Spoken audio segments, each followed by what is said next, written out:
Assalamualaikum warahmatullahi wabarakatuh. Innal hamdalillah nahmaduhu wa nasta'inuhu wa nastahdihi wa nastaghfiruh wa na'udzu billahi min shururi anfusina wa min sayyiati a'malina. Man yahdihillahu fala mudilla lahu ومن يضلله فلا هادي له. أشهد أن لا إله إلا الله وحده لا شريك له وأشهد أن محمدا عبده ورسوله.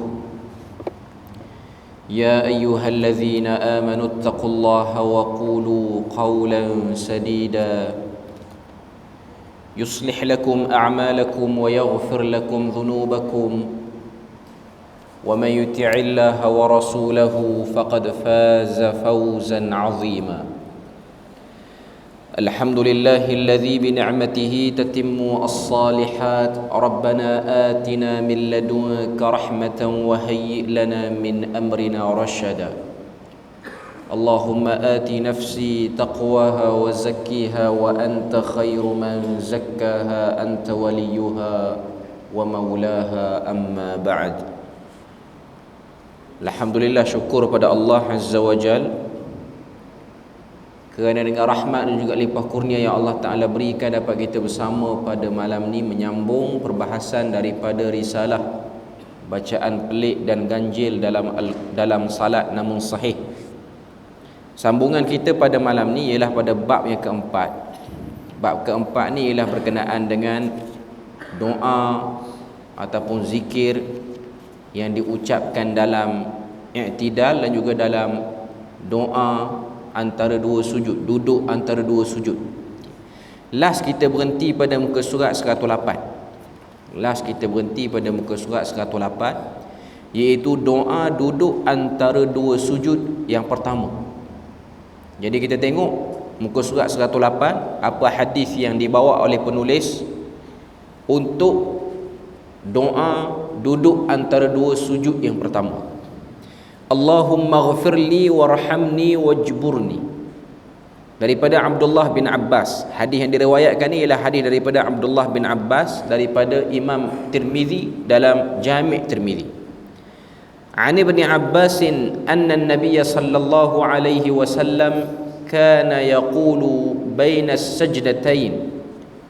Daripada Ibnu Abbas radhiyallahu anhuma, Nabi Muhammad sallallahu alaihi wasallam menyatakan ketika duduk antara dua sujud, bacalah Allahumma ghafirli warhamni wajburni wahdini warzuqni. Maksudnya ialah, wahai Tuhanku, ampunkan dosaku, rahmati aku, bantulah aku, tinggikan darjatku, berikan petunjuk kepadaku dan berikan rezeki kepadaku. Bacaan ni ialah bacaan yang maklum menjadi amalan kebanyakan daripada kita, sebab memang kita belajar daripada kecil pun inilah bacaan. Diperkenalkan bacaan duduk antara dua sujud ni ialah riwayat ni, iaitu riwayat daripada Abdullah bin Abbas. Jadi penulis dia tak letakkan banyak sangat, bukan tak letakkan banyak, tak letak langsung apa-apa keterangan pun. Sebab apa? Sebab jelas ianya ialah satu ucapan yang berbentuk doa dan permohonan beberapa perkara. Yang pertama dan utama ialah permohonan daripada Allah Azza wa Jal supaya diberi pengampunan dosa. Ini memang benda penting pun dalam hidup kita. Bahkan pengampunan dosa ni mustahak lebih daripada yang lain. Sebab untuk menjadikan kehidupan kita ni tak sangkut apa-apa ialah dengan bersihnya satu orang tu daripada dosa.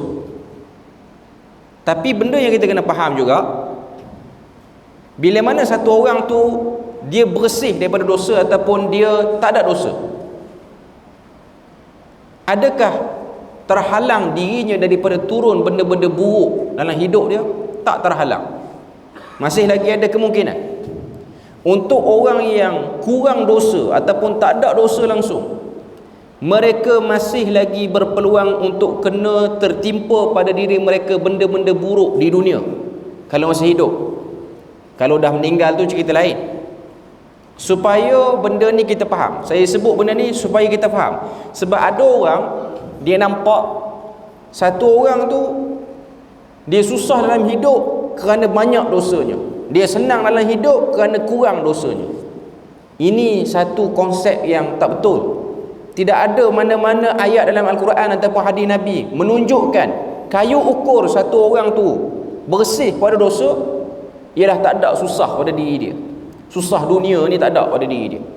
Bahkan kalau kita tengok dalam hadis, bila mana ditanyakan kepada Nabi, siapa orang yang paling banyak kena susah, Nabi sebut al-anbiya war rusul. Nabi kata yang paling banyak kena susah ni ialah nabi-nabi dan rasul. Walhal mereka itu orang yang kurang dosa ataupun bersih pada dosa, dan mereka itu orang yang rapat dengan Tuhan. Benda ni pun bukanlah nak menakut-nakutkan orang yang tak bersedia kena susah supaya jangan buat pahala banyak sangat. Sebab ada orang dia fikir macam tu.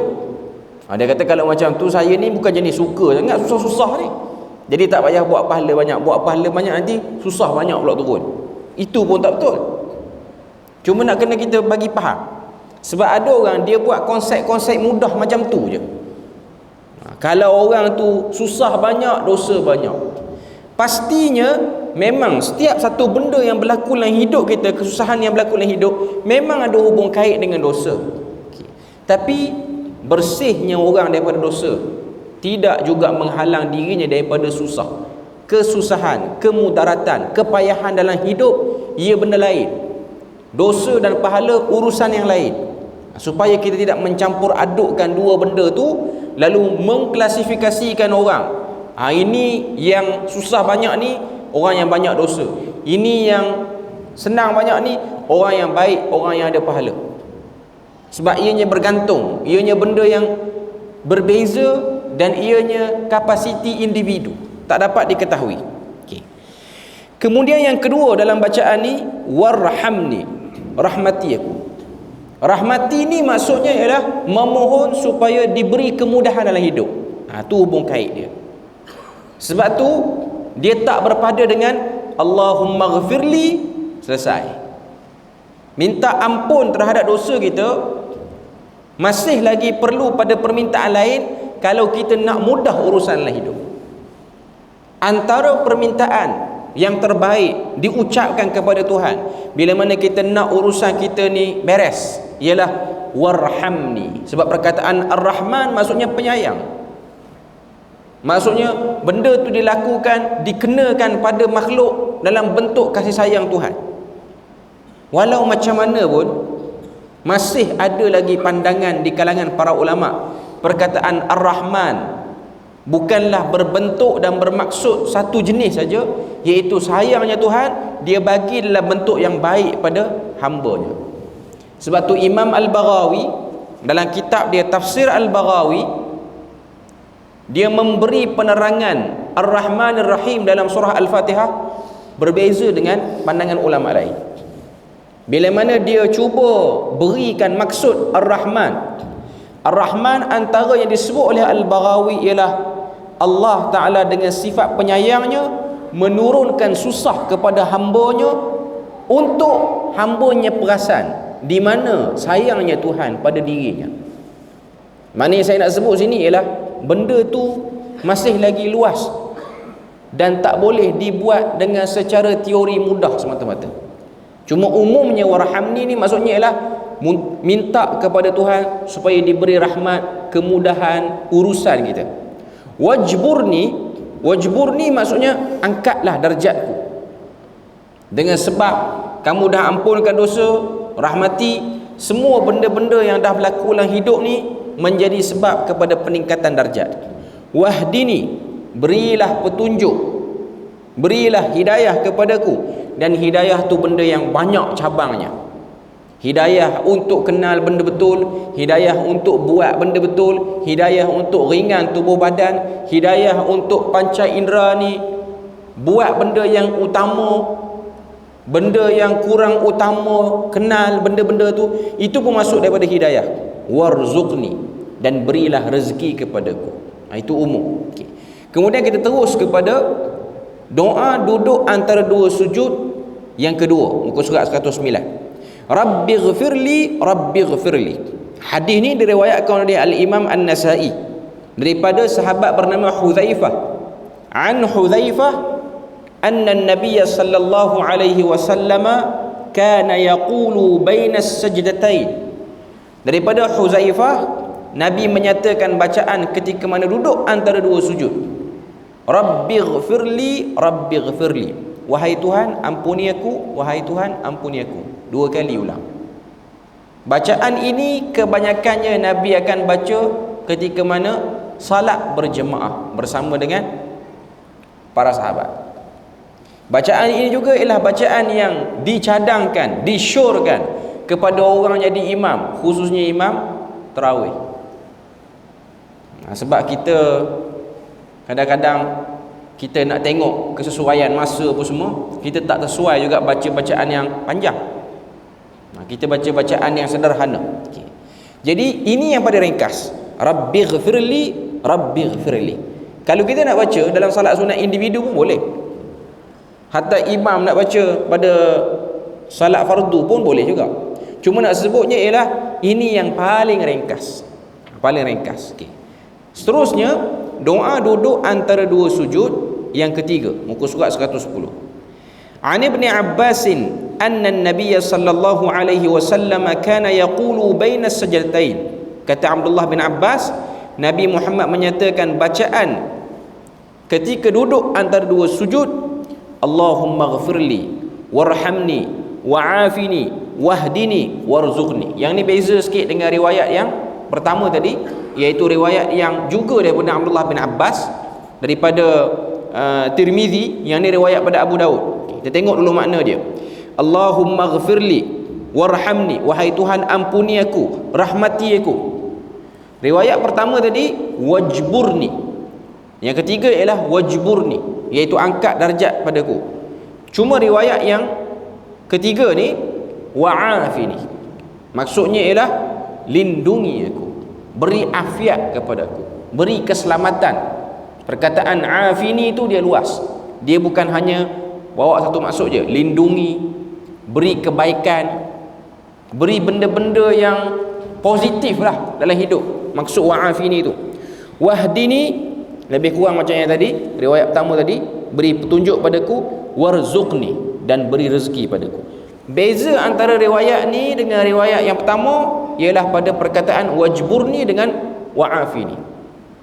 Riwayat daripada Abu Daud wa'afini, riwayat daripada Tirmizi wajburni. Okay, kita tengok keterangan.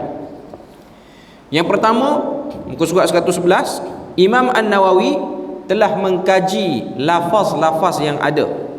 Kesimpulannya ada 7 lafaz doa yang disunnahkan untuk membacanya di dalam duduk antara dua sujud. Beliau berkata, lebih berhati-hati, ada yang terbaiknya ialah kita mengumpulkan semua riwayat yang ada dan membaca semua doanya itu sebanyak 7 doa. Pandangan Al-Imam An-Nawawi rahimahullahu ta'ala, pandangan ini disebut dalam kitab Al-Azkar oleh Imam An-Nawawi. Dia kata yang paling terbaik dan afdal ialah baca semua riwayat. 7 tu baca semua. Tapi ini pandangan dia. Bagi orang jadi imam, dia kena tengok kesesuaian jemaah juga. Tapi secara umumnya lah, bacaan duduk antara dua sujud ni, dia bukanlah bacaan-bacaan yang panjang. Maknanya kalau kita pukal semua 7 pun taklah terlalu panjang sangat. Dia biasa saja. Tapi tengok juga pada keadaan. Kalau seorang imam, kalau solat individu, nak panggil, nak ambil pandangan Imam An-Nawawi ni, dipersilakan. Sebab kita menghimpunkan semua bacaan-bacaan yang baik dalam tu. Yang kedua, Imam An-Nawawi telah memilih susunan doa menurut riwayat Al-Baihaqi yang berbunyi, An Ibn Abbas qala bittu 'inda khalati Maimunata faqama an-nabiy sallallahu alaihi wasallam min naumihi فذكر الحديث في صلاة النبي صلى الله عليه وسلم وفيه وكان إذا رفع رأسه من السجدة فقال رب اغفر لي وارحمني واجبرني وارفعني وارزقني واهدني ثم سجد. Okay. Jadi Imam An-Nawawi dia lebih cenderung kepada riwayat ni. Dia cenderung kepada riwayat ni untuk dibacakan dan diamalkan. Okay. Kemudian ditambah dengan doa yang diriwayatkan daripada Abu Daud yang ada wa'afini itu. Jadi doa yang telah dicadangkan oleh Imam An-Nawawi ialah yang bawah tu dalam petak warna kelabu tu, Rabbighfirli warhamni wajburni warfa'ni. Dia gabung wajburni dan juga warfa'ni. Warzuqni wahdini wa'afini. Okay, maknanya semua sekali dalam riwayat Abdullah bin Abbas tu dia buat dalam satu bacaannya. Sebab riwayat-riwayat yang banyak ni dia terpisah-pisah. Ada yang ada wa'afini tak ada wajburni, ada yang ada wajburni wa'afini pula tak ada. Okay. Jadi yang warna kelabu tu, petak warna kelabu tu ialah himpunan daripada semua riwayat-riwayat Abdullah bin Abbas. Sebut semua, Rabbighfirli warhamni wajburni warfa'ni warzuqni wahdini wa'afini. Yang ni cadangan daripada Imam An-Nawawi. Okay. Mengikut pada ijtihad dia. Muka surat 112. Poin yang ketiga. Tidak ada bacaan wa'fu anni menurut hadis. Justru saya melihat lebih baik untuk kita membacanya, untuk kita tidak membacanya, agar bacaan kita lebih menepati sunnah Nabi sallallahu alaihi wasallam. Sebab sebahagian riwayat dia ada tambah wa'fu anni. Yang ni kita nak jumpa dekat mana? Yang ni kita jumpa dalam kitab Muniyatul Musalli Syekh Daud Fatani. Memang hakikatnya buku tu ialah buku yang menjadi pelajaran utama untuk kita Nusantara ni belajar tentang salat. Dan dalam buku tu sebahagian besarnya okey, tak ada masalah, memang buku yang baik, kitab yang baik. Cuma ada beberapa tempat yang perlu diberi penelitian. Antaranya ialah tambahan wa'fu anni untuk doa duduk antara dua sujud. Ni yang dalam buku Muniyatul Musalli tu, kitab Muniyatul Musalli tu. Ada satu lagi yang perlu diberikan perhatian ialah bacaan ketika mana menyapu muka selepas selesai pada salam. Kan sebahagian orang selesai pada salam dia sapu muka. Isu sapu muka ni pun isu khilaf. Pelakunya tidaklah menyebabkan dia buat benda haram. Pelakunya bukanlah menyebabkan dia jadi orang yang buat bid'ah yang teruk pun. Benda tu khilaf lagi. Cuma yang rajihnya ialah tiada sapuan. Yang rajihnya tiada sapuan. Cuma dalam buku Muniyatul Musalli tu dia ada bacaan. Saya tak ingat bacaan dia apa, tapi ada. Di Malaysia ni ada satu orang, Dr. Abdul Basit, Dr. Abu Anas Madani. Dia buat tahqiq terhadap kitab Muniyatul Musalli tu. Dalam tahqiqan dia yang latest ni, terbitan Telaga Biru tu, dia sebut tentang tu. Dia sebut tentang riwayat bacaan sapuan selepas daripada beri salam, sapuan muka tu. Pertama, kalau kita tengok, saya sebut sepintas lalu je lah, sapuan muka ni dia sabit ataupun tidak daripada bahagian salat. Dia tu duduk dalam juzuk salat ke? Jawapannya tak. Sebab salam pemutus kepada kita duduk dalam salat. Cuma perbuatan sapu muka ni datang pada mana? Datang daripada beberapa buah hadis yang menunjukkan memang ada Nabi buat. Cuma secara umumnya hadis tu tidak kuat dari segi sanadnya. Dan dari segi konteks hadis tu pun, Nabi menyapu muka kerana apa? Kerana ada keperluan sapu muka. Dan Nabi tak jadikan sebagai kebiasaan. Antara sebab Nabi menyapu muka kerana Nabi telah sujud di atas pasir yang panas. Sebab tu sapu muka. Cuma riwayat yang sapu muka tu, yang Nabi sapu muka tu, bila Nabi sapu muka? Nabi sapu selepas Nabi istighfar, selepas Nabi zikir, keluar daripada bangkit, keluar baru Nabi sapu. Itu riwayat dia. Cuma mengikut sebahagian para ulama, dia menggunakan ijtihad dia, lepas salam tu sapu muka. Sebab memang ada pun riwayat tu, cuma riwayat tu tak kuat. Sapu tanpa ada apa-apa bacaan. Cuma yang dalam waktu musalli tu dia ada bacaan. Waktu sapu tu dia ada bacaan. Dia ada bacaan dia. Okay. Jadi tambahan wa'fu anni dengan sapuan muka tu, doa waktu sapu muka tu, yang tu perlu diberi perhatian supaya kita tahu dia bukan daripada benda yang ada asal yang kuat. Itu saja. Okey.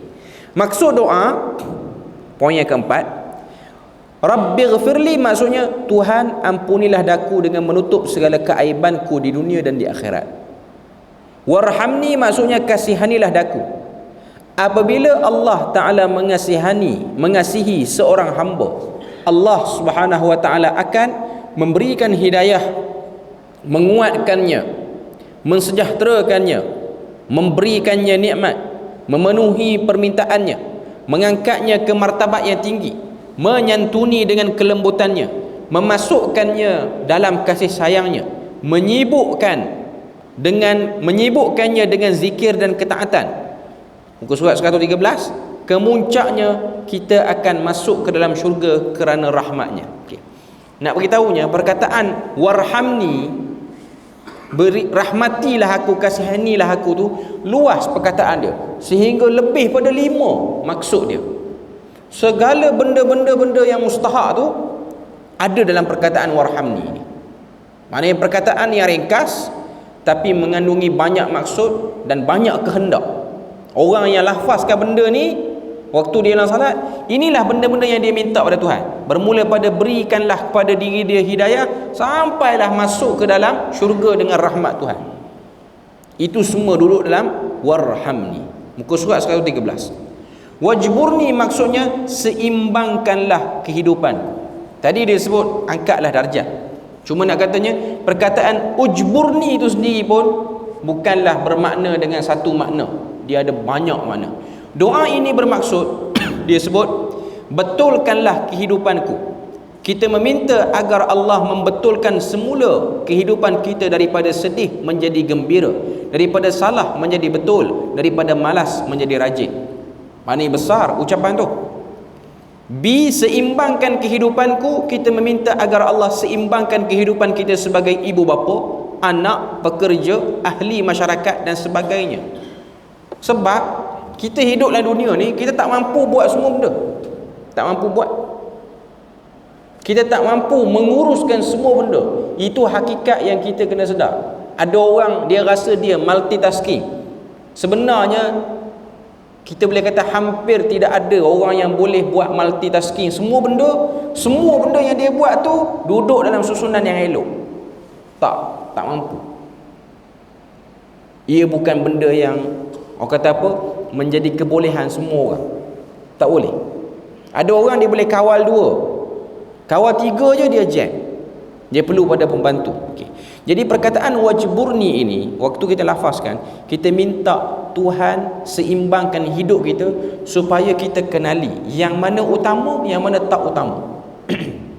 Tuan-tuan boleh bayang dalam salat, pada kedudukan itu, dia kalau kita tengok dalam sebahagian kitab-kitab, kedudukan iftirash dengan tawarruk ni, iftirash ni ialah duduk yang last sekali tahiyat akhir tu dia panggil iftirash, punggung duduk atas lantai.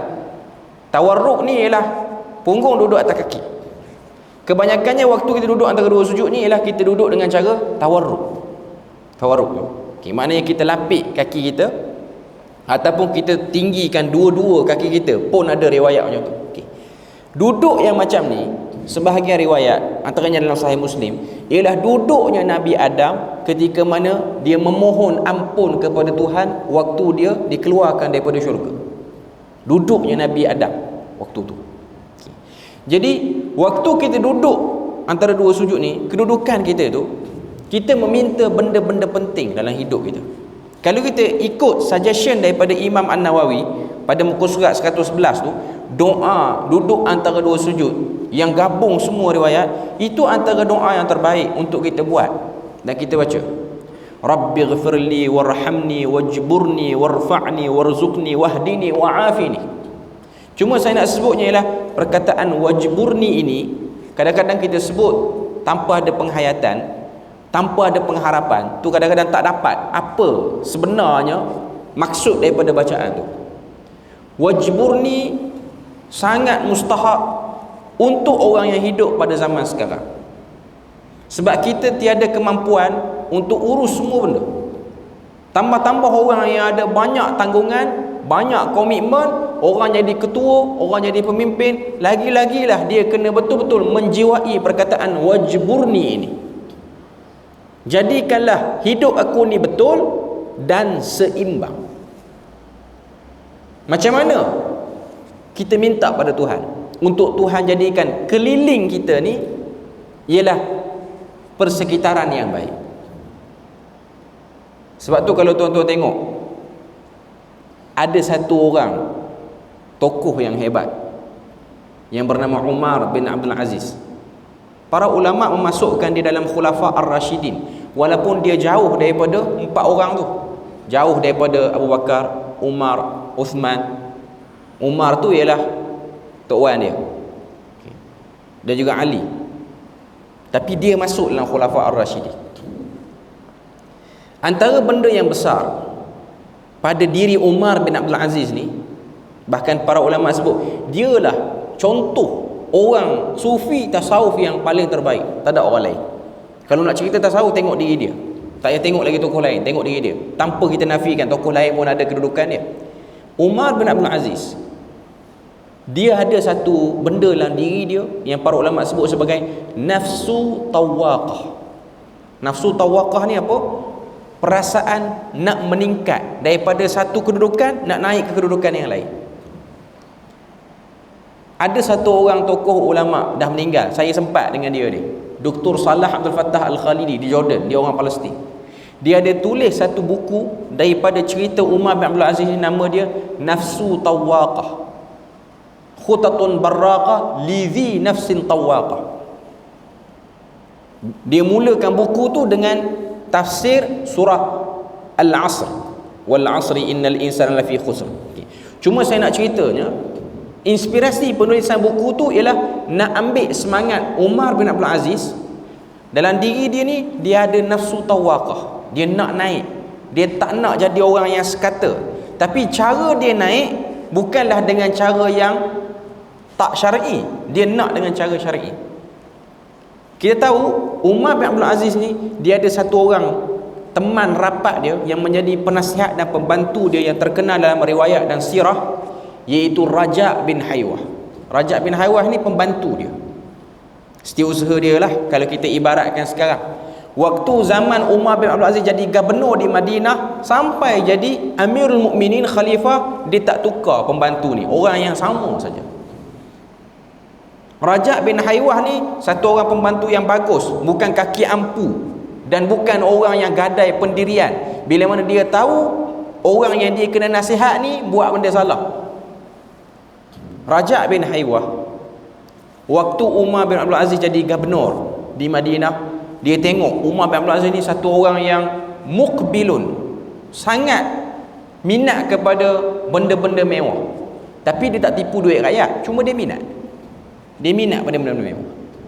Dia pakai pakaian yang mahal, dia ambil daripada perusahaan dia, dia kahwin dengan perempuan yang cantik. Ni dia punya keinginan-keinginan dia, dan dia berusaha untuk dapat semua keinginan tu.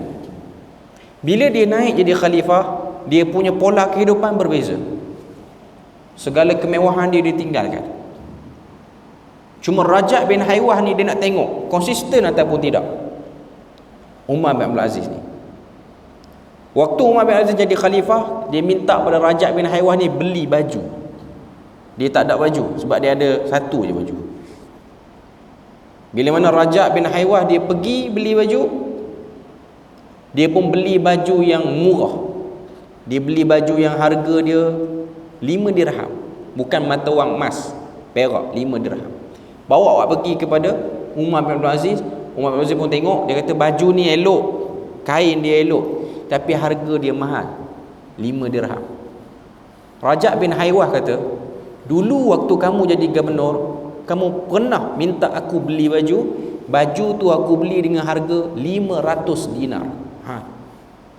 500 dinar. Mahal lah baju tu. 1 dinar dah dekat dengan 800 sekarang. 1 dinar emas ni kan 4 gram lebih emas. Dia beli 500 dinar, bawa pergi dekat Umar bin Abdul Aziz yang waktu tu gubernur Madinah.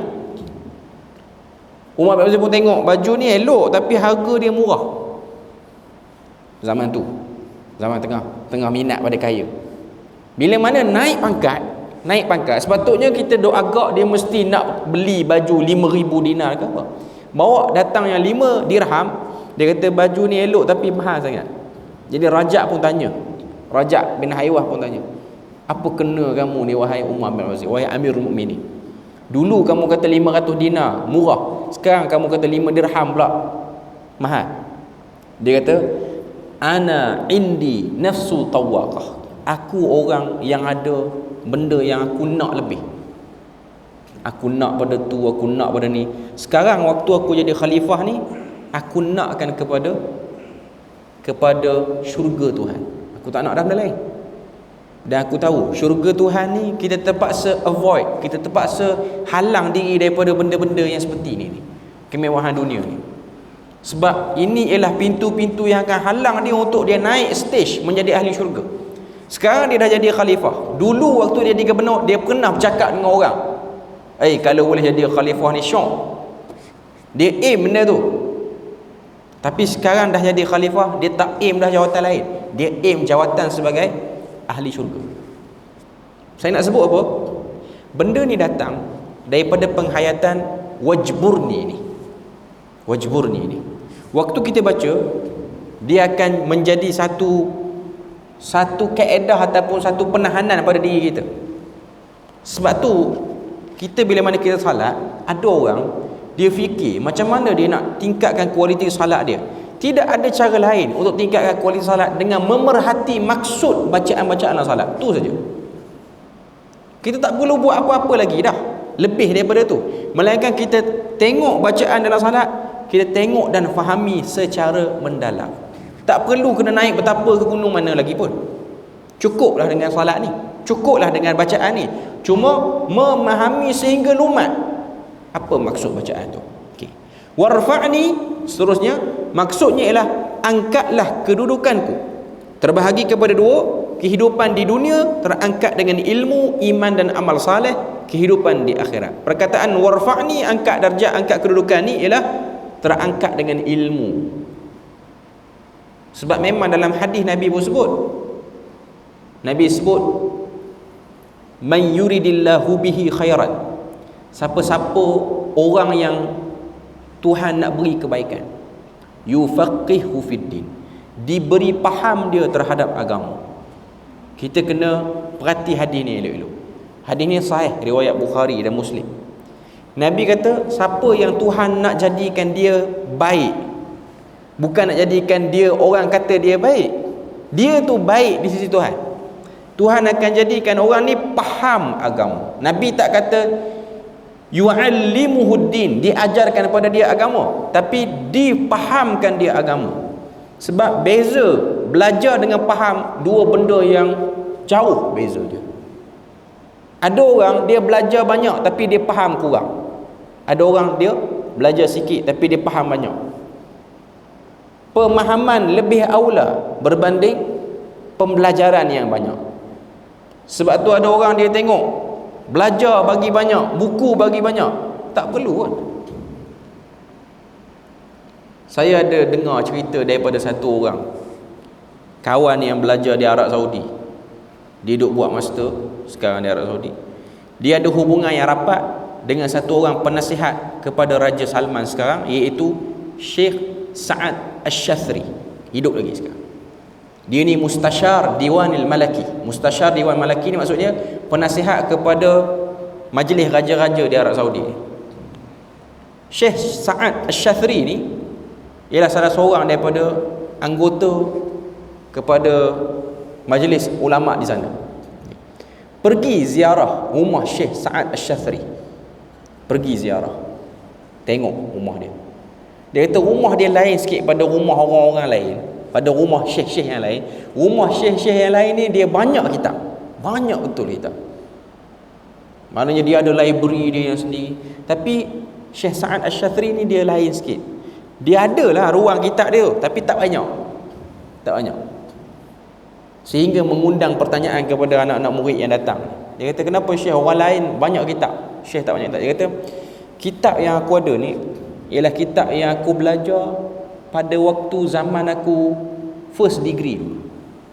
Maknanya daripada first degree tu, itulah kitab yang kekal sampai sekarang. Dan kitab ini telah aku baca berulang-ulang kali, banyak kali, sehingga aku perasan setiap kali aku baca, kefahaman aku yang lama tu akan dibuka lagi, buka lagi. Sebab tu kalau tuan-tuan tengok, ada riwayat Imam Al-Muzani. Imam Muzani ni anak murid pada Imam Syafi'i. Dia kata, aku telah membaca buku yang Tok Guru dia tulis sebanyak 500 kali. Dia tak ada kitab banyak, tapi dia ulang. Benda yang sama juga dia sebut oleh Imam Asy-Syafi'i. Bila mana aku baca Quran, sekali khatam, aku faham yang ni. 2 kali khatam, aku faham yang lain pula. Sebab nak sebut pada kita benda yang sama. Macam kita sekarang lah, bacaan-bacaan dalam salat ni mungkin tuan-tuan dah pernah dengar pun sebelum ni. Tapi apa bezanya baca dulu dengan baca sekarang? Beza dia ialah fahamnya, beza dia.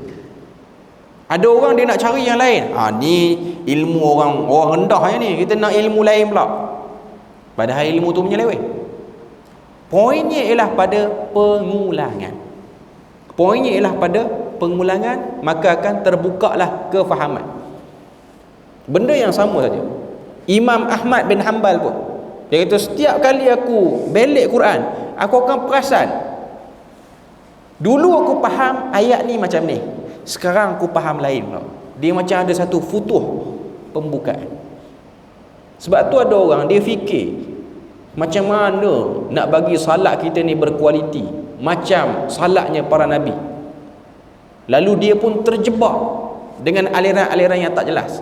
Sebab tuan-tuan kena tahu, di Malaysia ni ada satu kumpulan yang promote satu pengajian, namanya ialah mengenal diri melalui sembahyang.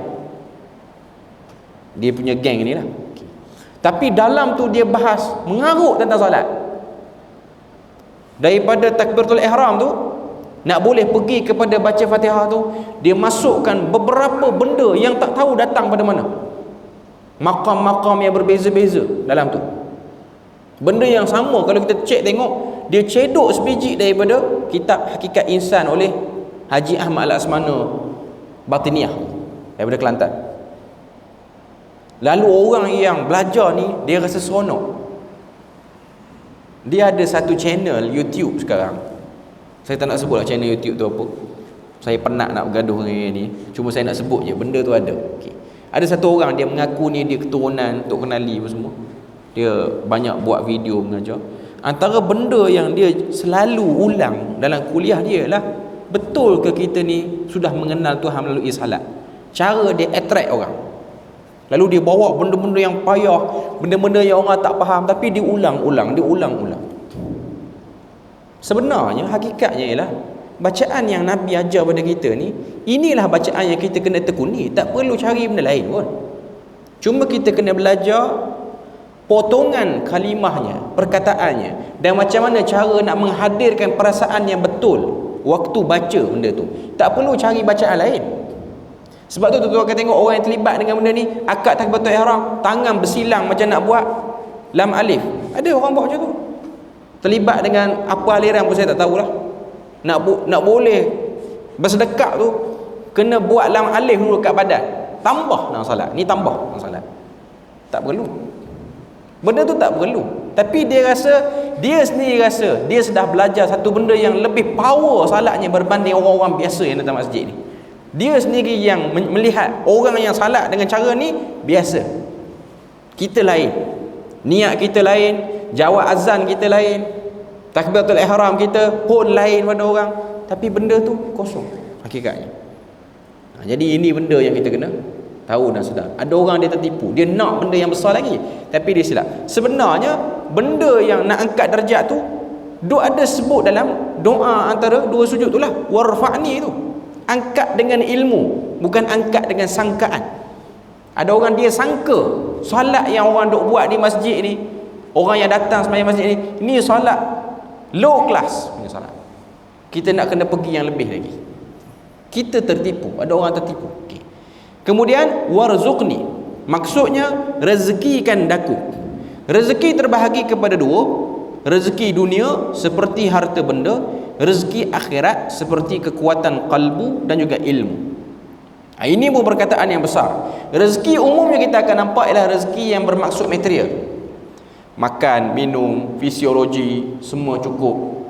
Selain daripada tu, bab daripada rezeki juga ialah hati lapang untuk melakukan kebaikan, tubuh ringan nak buat kebaikan.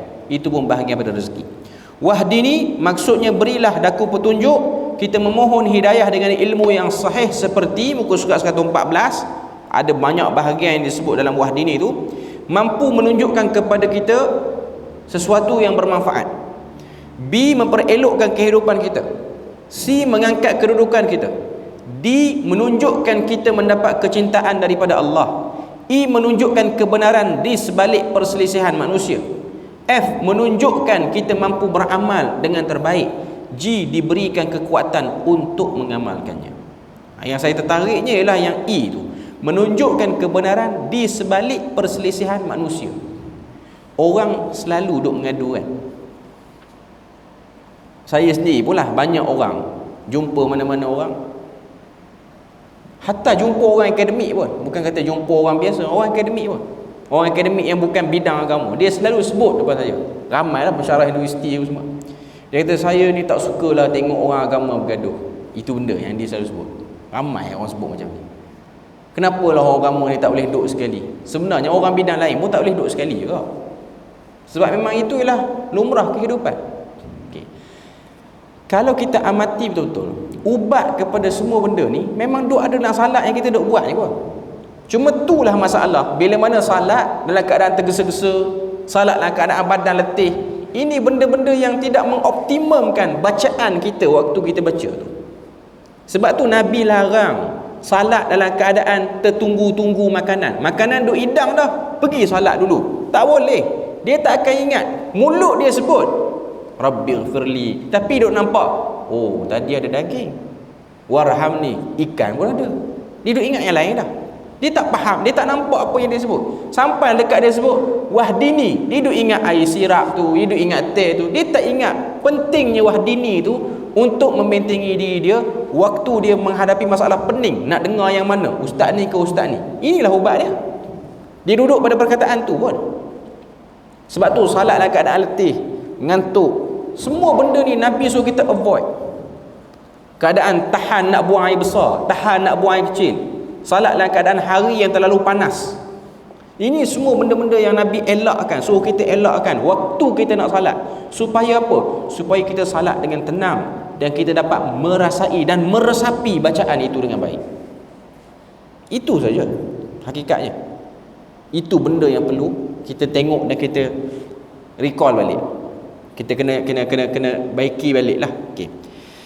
Diberikan kekuatan untuk mengamalkannya. Okey. Wa'afini maksudnya dan sejahterakan daku. Kesejahteraan yang kita mohon terbahagi kepada beberapa bahagian, 4 bahagian yang diletak situ. Yang pertama, kesejahteraan beragama agar jauh daripada sebarang perkara yang dibenci oleh Allah Azza wa Jal, seperti maksiat, perbuatan bid'ah, kesesatan dan akhlak yang buruk. Sejahtera agama kita. Wa'afini. Yang ni penting. Bahkan kita ni diperlih dalam doa khutbah yang kedua. Ini antara elemen-elemen yang duk sebut, benda-benda yang duk sebut, supaya diberi kekuatan untuk mengamalkan agama dengan wajah yang benar dan sejahtera. Sejahtera ni maksud dia apa? Tidak agresif dalam melakukan agama. Ada orang dia bawa agama dalam bentuk yang penat. Orang tengok tu penat cara dia amal agama. Tak menarik agama daripada pengamalan dia. Walaupun dia sedang beragama, tapi dia bawa dalam bentuk yang tidak sejahtera. Tidak ada rahmah pada orang. Orang tak nampak. Ada tak pengecualian yang agama bagi pada orang yang macam ni, macam ni, macam ni? Dia tak boleh bawa benda tu. Okay. Yang kedua, B, kesejahteraan fizikal, agar kita sihat dan jauh daripada segala penyakit dan wabak umum. C, kesejahteraan emosi, agar jauh daripada tekanan mental. Sebagai contoh, ayat tergantung, masalah dalam kehidupan, bebanan kerja yang bertimbun, krisis dengan kawan-kawan dan sebagainya. Ayat tergantung tu tuan-tuan buang. Saya pun tak tahu kenapa duduk situ, tak tahu nak cerita apa. Saya rasa mungkin typo waktu tulis kot. Ini kesilapan kot. Maknanya sebagai contoh masalah dalam hidup, ayat tergantung dan kurungan tu buang. Sejahtera emosi ni pun penting. Ini pun masalah sekarang. Saya ada dapat satu, nak kata orang mengadu lah kot. Saya boleh kata orang mengadu. Dia belajar di universiti, kawan universiti dia ni stres, banyak benda susah berlaku dalam hidup. Dia buat status history dia apa semua. Dia mula nak marah dekat Tuhan. Marah dekat Tuhan. Dia kata, apa Tuhan bagi benda macam ni dalam hidup? Banyak benda celaka pada benda tuah dalam hidup. Lepas tu saya tanya, kawan yang duk buat status tu, macam mana hubungan dia dengan Tuhan? Penat hubungan dia dengan Tuhan? Kawan dia ni beritahu, hubungan dia dengan Tuhan tu penat lah. Semayang juga tapi kurang. Lepas tu ada benda-benda yang entertainment ni laju pergi. Inilah bab manusia sekarang, masalah manusia sekarang. Dia tidak menghargai Tuhan dengan dia menyembah Tuhan dengan baik, dengan dia ikut suruhan Tuhan. Lepas tu berlaku benda susah dalam hidup, dia cuba nak salahkan Tuhan. Tuan-tuan boleh bayang, tanpa bercakap bab Tuhan, satu orang manusia, dia nak orang appreciate dia, tapi dia tak peduli orang tu. Adakah dia akan dapat appreciate orang tu? Tak dapat. Dengan sebab dia tak peduli. Kita beri lalu azan dulu, nanti kita sempurnakan sikit.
Okey, kita nak habiskan 2 poin tu lagi, C dan D tu. Kesejahteraan emosi, macam saya sebut tadi. Kita tak berdamai, tak appreciate dengan orang tu. Akhirnya kita nak dapatkan perhatian orang tu, mustahil. Cara untuk kita dapatkan perhatian orang tu ialah kita kena appreciate orang tu dulu. Kena baik dengan dia, kena ada conversation yang kerap dengan dia, kena ada hubungan yang baik dengan dia. Sama juga dengan isu Tuhan. Bila mana satu orang tu dia jauh hubungan dengan Tuhan, dia demand kepada Tuhan. Demand pada Tuhan. Sebab tu saya teringat, tuan-tuan mungkin pernah dengar nama Naqib Al-Atas. Famous lah di Malaysia ni, tokoh pemikir apa semua. Naqib Al-Atas ni. Dia pernah ada debat dengan satu orang etis di negara kita ni. Tuan-tuan tahu kan, Naqib Al-Atas ni dia bukan orang Melayu betul lah. Dia ada genes Arab dia dan juga orang bukan tempat kita lah. Okay. Antara kebiasaan dia ialah dia ni selalu isap pipe dia. Itu style orang dulu. Okay. Waktu berlakunya debat, etis tu bagi tahu dekat dia, tunjukkan, bagi tahu dekat Tuhan kamu, kalau dia benar-benar wujud, dia kena buktikan. Maknanya dia kena bersuara ke, dia kena tunjukkan muka ke apa. Jadi Naqib Al-Atas ni dia ambil mancis tu, dia bagi tambah lagi terbakar dalam pipe dia tu. Dia isap, dia buang asap, dia isap, dia buang asap. Jawapan dia mudah, dia kata, kamu siapa nak arahkan Tuhan? Itu saja untuk jawapan etis. Istilah kita orang tu, hang siapa? Kalau Arab panggil man antum, man anta, mu siapa? Terengganu kata mu siapa lah. Okay. Mu siapa nak suruh-suruh ni? Dahlah duduk atas dunia, ambil semua fasiliti Tuhan, tak kenal tu pihak yang bagi, tiba-tiba demand itu, demand ini. Siapa? Tak ada hak pun. Okay. Sebab tu nak kata Tuhan tak adil, sejauh mana kamu memberi hak Tuhan kepada diri kamu? Tiba-tiba komplain, emosi tak stabil. Kita yang jemput emosi tu tak stabil. Cuma kalau tengok dari segi pakar psikiatrik pun, hatta pakar psikiatrik yang non-Muslim mengakui emosi tak stabil ialah masalah spiritual, masalah dalaman orang tu. Orang tu lah yang tahu apa kurang pada diri dia sehingga emosi dia tak stabil. Jawapan ada pada dia, kunci daripada dia. Boleh bagi konsult, tapi itulah sebenarnya dalam kita orang Islam ni, salat hari-hari ni kita sebut wa'afini, ya Allah sejahterakan diri aku, termasuk sejahtera emosi. Sekali-sekala datang emosi tak stabil itu biasa, tapi layan emosi tak stabil sehingga argue itu, persoal itu, soal ini, itu tanda orang punya hubungan dengan Tuhan dia buruk. Okay. Yang terakhir, sejahtera hidup agar menjalani kehidupan dengan baik dan tiada permusuhan dengan siapa-siapa. Cuma kita pertahan hak kita tanpa kita menjadi pemula kepada permusuhan. Itu maksud dia. Okay. Kita berhenti situ je untuk malam ni. InsyaAllah nanti kita akan sambung pada kali yang akan datang pada kaifiat i'tidal dan duduk antara dua sujud. Jadi kita berpada situ je untuk malam ni. Moga Allah Ta'ala beri rahmat dan berkat.